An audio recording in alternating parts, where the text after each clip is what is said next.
زنانه ټیکری ده دغه هم دي هلته هم دي دوه سرې او یو ککلی دوه ماشومان او یو سړی په دې کاریزه کې وژلي وو دننه په مرمیو باندې چې د یوه د سر د کنکلي ماشوم یې نیم پرې کړی وو دواړې کارونه سرونه اوس هم نشته واړه ماشومان دي سرونه یې نشته دې چې سرونه یې ځینې پرې کړي دا اوس وګورئ زنانه وو ټیکري په وینو باندې ککړ دي دا نه دي سیورو د هغه دي دا زنانه وو ټیکري دي د لمدې وینې دي اوس ورته وګوره دا یې چوټې دي دا وګوره داسې وشیان دا زنانه یې په شهادت سره رسول ایستلي وو او که یا لالې کړي دي دلته یې لالې کړي دي چڼې به سرونه غوړ غوړ ځینې پرې کړي دي د ماشومانو یې پرې کړي دي د ښځو یې پرې کړي دواړه یې دلته لالې کړي وي دلته وړکی ماشوم اوسېدي یو کالو په دې ځای کې په شهادت رسول شوی د تاسو کور ده دا ما تره کور دی ما د تره دلته همسایه و کور په لغړو کې دی لغړو تره مې دلته همسایه و یو زه ځوان د شل شپې مخکې واده وکړ د کوټې په داخل کې شهیدان کړي دي کوټې په داخل کې دلته دا وینې ودرولې دا ټولې وینې پرتې دي اول ور امریکایان رالو آیا بمبار اوس دلته که دوی په خپله راننوتل داخله پیاده وو نه پیاده راغلي پیاده راغلي او دلته طالبان وو که نه وو طالبان دلته نه نه طالبان ټول کور په جیانو کې چې دې کور ټول څو تعداد شهیدان شوي دې کور دوه تعداد دوه نفره دي دوه تعداد دي دوه ښځې د اوته سپور پرې دي یو وړ هلک د اوته سپور پرې زخمیان او زخمیان دلې پراته دي زخمیان دواړه وړ ډاکټر باندې پراته دي مور یې دلته پراته دي هغوی هم دغسې دي د تا لاسونه بېګه بمباري کېښود شو امریکایانو سپي دلته دننه داخل په تاسې دغه د شهیدانو یتیمان پاته دي پلار یې شهید شو ورور یې شهید شو دغه یتیمان پاته دی مور بس خدای تعالی دې وزن یو بل برابر هلک د دومره لکه دا که هغه سپي خوړل او ډاکټر ده بل انګور راومل ډاکټر باندې دواړه ورې مول ډاکټر ډېر خوړل د دې کور اوس سړي پاتې دي که نه نه سړي نه یو یو سړی پاته په دې دیموکراسي چې تاره غربي دواړه زوی یې پلار دغه فرش مړ په خدای یې ویاست کاشي چې دغه د پلار ویني دی د زوی ویني خدای یې ویاست خدای یې همسایه یو چاته دغه د زوی د نفقې د شپې راغلی د شپې یې شپه وه دغه دی په خپله خونه کې دغه د رښتیا تاسو په خدای یې ویې پردی خدای ته صبر وکړئ رښتیا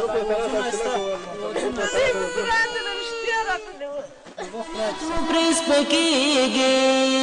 بل افغانیت مو پرې سپکېږي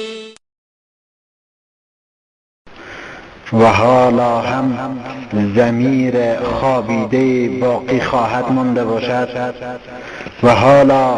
هم کسی است تا همت و غیرتش به جوش نیامده باشد و حالا هم چشمی باقی است که به حال ملتش اشک نریخته باشد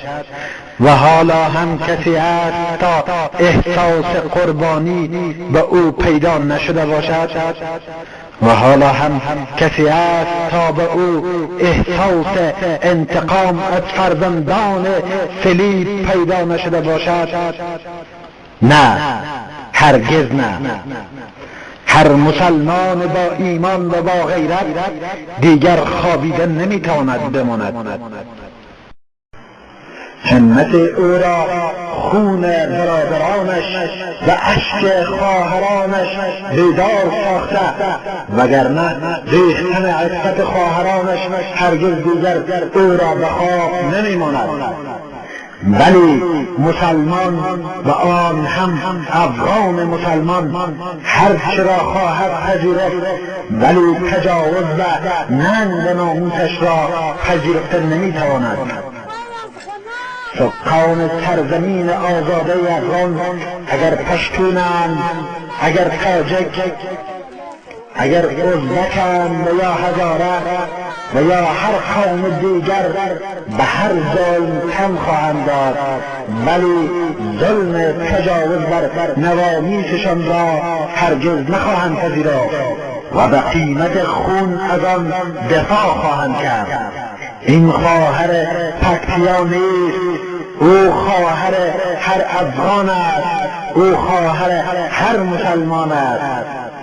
بشکر دست پایی که امروز صلاح بر نمی دارد و قدم بر نمی گیرد و بمیرد ضمیری که هنوز بیدار نشده است.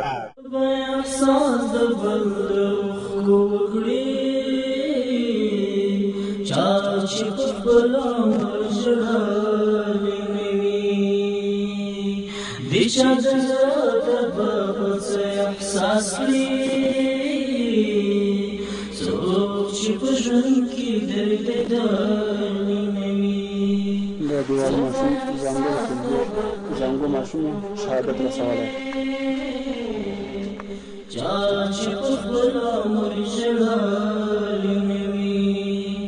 دی چا د په احساس کړي څوک چې په ژوند کې درد داري نه وي د بل په درد غم به څنګه پوه شي د غم پر چې سوځېدلی نه وي د چا به څه د ستونزو خیال وساتي چا چې په سر خپله خوړلي نه وي د سخت منزل په سختو څوک پوهېږي څوک په تړاکو پونجې تللی نه وي لږه